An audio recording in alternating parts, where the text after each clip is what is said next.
നമസ്കാരം. വിവാഹ വാഗ്ദാനം നൽകി ഒപ്പം താമസിപ്പിച്ച ശേഷം 19-കാരിയായ വിദ്യാർത്ഥിനിയെ ലിവിംഗ് ടുഗദർ പങ്കാളി ക്രൂരമായി പീഡിപ്പിച്ചു.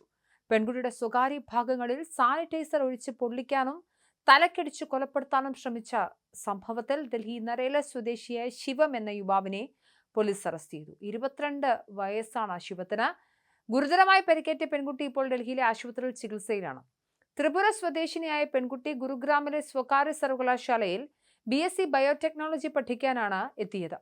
കഴിഞ്ഞ സെപ്റ്റംബറിൽ ഒരു ഡേറ്റിംഗ് ആപ്പിലൂടെയാണ് പ്രതിയായ ശിവത്തെ പരിചയപ്പെടുന്നത്. സൗഹൃദം പ്രണയമാവുകയും വിവാഹം കഴിക്കാൻ തീരുമാനിക്കുകയും ചെയ്തതോടെ ഇരുവരും ഒരുമിച്ച് താമസം ആരംഭിച്ചു. എന്നാൽ താമസം ആരംഭിച്ച ദിവസങ്ങൾക്കുള്ളിൽ തന്നെ ശിവം തന്റെ യഥാർത്ഥ സ്വഭാവം പുറത്തെടുത്തു. പെൺകുട്ടിക്ക് മറ്റ് ബന്ധങ്ങളുണ്ടെന്ന് ആരോപിച്ചായിരുന്നു നിരന്തരമായ മർദ്ദനം.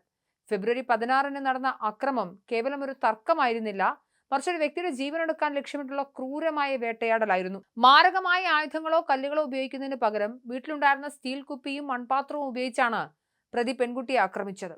പെൺകുട്ടിയുടെ തലയ്ക്ക് തുടർച്ചയായി അടിക്കുകയും ബലമായി ഭിത്തിയിൽ ഇടിപ്പിക്കുകയും ചെയ്തു. ഈ ആഘാതത്തിൽ പെൺകുട്ടിക്ക് ഗുരുതരമായ പരിക്കുകൾ ഏൽക്കുകയും ബോധരഹിതയാവുന്ന അവസ്ഥയിലെത്തുകയും ചെയ്തുവെന്ന് പോലീസ് റിപ്പോർട്ടുകൾ സൂചിപ്പിക്കുന്നു. ശാരീരിക മർദ്ദനത്തിനപ്പുറം മനസാക്ഷിയെ മരവിപ്പിക്കുന്ന തരത്തിലുള്ള ലൈംഗിക അതിക്രമവും പിന്നീട് നടന്നു. പെൺകുട്ടിയുടെ സ്വകാര്യ ഭാഗങ്ങളിൽ സാനിറ്റൈസർ ഒഴിച്ച ശേഷം തീ കൊളുത്തുകയായിരുന്നു ശിവം. ഒരു മനുഷ്യനോട് മറ്റൊരു വ്യക്തിക്ക് ചെയ്യാൻ കഴിയുന്ന ഏറ്റവും ക്രൂരമായ പ്രവൃത്തികളിൽ ഒന്നായിരുന്നു ഇത്. വേദന കൊണ്ട് പിടയുന്ന പെൺകുട്ടിയെ സഹായിക്കുന്നതിന് പകരം കൂടുതൽ ഉപദ്രവിക്കാനാണ് ശിവം തുനിഞ്ഞത്. കത്തി ഉപയോഗിച്ച് പെൺകുട്ടിയുടെ കാലുകളിൽ ആഴത്തിൽ മുറിവേൽപ്പിച്ച പ്രതി അവൾക്കിനി ഒരിക്കലും നടക്കാനോ ഒരു അമ്മയാകാനോ കഴിയില്ലെന്ന് ആക്രോശിക്കുകയും ചെയ്തു. കേവലം ശാരീരികമായ ഉപദ്രവം മാത്രമല്ല, മറിച്ച് ഒരു സ്ത്രീയുടെ വ്യക്തിത്വത്തെയും ഭാവി ജീവിതത്തെയും തകർക്കാനുള്ള ബോധപൂർവമായ ശ്രമമായിരുന്നു ഇയാൾ നടത്തിയത്. ആക്രമണത്തിന് ശേഷം പെൺകുട്ടിയെ മാനസികമായി തളർത്താനും പ്രതി ശ്രമിച്ചു.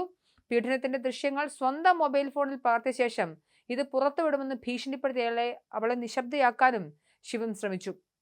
തന്റെ ക്രൂരതകൾ പുറം ലോകം അറിയാതിരിക്കാൻ ഡിജിറ്റൽ ബ്ലാക്ക്മെയിലിംഗ് ഒരു ആയുധം അയാൾ ഉപയോഗിച്ചു. 2 ദിവസത്തോളം പുറം ലോകവുമായി ബന്ധമില്ലാതെ തടങ്കലിൽ എന്ന പോലെ കഴിയേണ്ടി വന്ന പെൺകുട്ടി ഒടുവിൽ പ്രതിയുടെ കണ്ണ് വെട്ടിച്ച് അമ്മയെ വിളിച്ചതോടെയാണ് നടുക്കുന്ന വിവരങ്ങൾ പുറം ലോകം അറിഞ്ഞത്. ആക്രമണം നടന്ന 2 ദിവസത്തിനു ശേഷം പ്രതിയുടെ ഫോണിൽ നിന്നും പെൺകുട്ടി അമ്മയെ വിളിച്ചു. പ്രതിക്ക് മനസ്സിലാകാത്ത ബംഗാളി ഭാഷയിലായിരുന്നു സംസാരം. എന്നെ ജീവനോടെ കാണണം എന്നുണ്ടെങ്കിൽ വേഗം ഒന്ന് രക്ഷിക്കൂ എന്ന് മകളുടെ കരച്ചിൽ കേട്ട അമ്മ ഉടൻ തന്നെ പോലീസിനെ വിവരം അറിയിക്കുകയായിരുന്നു. തുടർന്ന് ഗുരുഗ്രാം പോലീസ് സ്ഥലത്തെത്തി പെൺകുട്ടിയെ മോചിപ്പിച്ചു. പ്രതിക്കെതിരെ നിസ്സാര വകുപ്പുകളാണ് പോലീസ് ചുമത്തിയതെന്ന് പെൺകുട്ടിയുടെ കുടുംബം ആരോപിക്കുന്നുണ്ട്. മനഃപൂർവ്വം പരിക്കേൽപ്പിക്കുക, ഭീഷണിപ്പെടുത്തുക തുടങ്ങിയ വകുപ്പുകൾ മാത്രമാണ് നിലവിൽ ചുമത്തിയിട്ടുള്ളത്. വധശ്രമം ഉൾപ്പെടെയുള്ള ശക്തമായ വകുപ്പുകൾ ചേർക്കണമെന്നും കേസ് അട്ടിമറിക്കാൻ പോലീസ് ശ്രമിക്കുന്നുണ്ടെന്നുമാണ് കുടുംബത്തിന്റെ പരാതി. എന്തായാലും ഞെട്ടിക്കുന്ന സംഭവമാണ് നടന്നിരിക്കുന്നത്. ഒരു പെൺകുട്ടിയുടെ സ്വകാര്യ ഭാഗത്ത് സാനിറ്റൈസർ ഒഴിച്ച് കത്തിച്ച് അതിക്രൂരമായ പീഡനം നടത്തിയിരിക്കുകയാണ്. ഇയാൾ എന്തായാലും ഇപ്പോൾ പോലീസ് കസ്റ്റഡിയിലാണ്.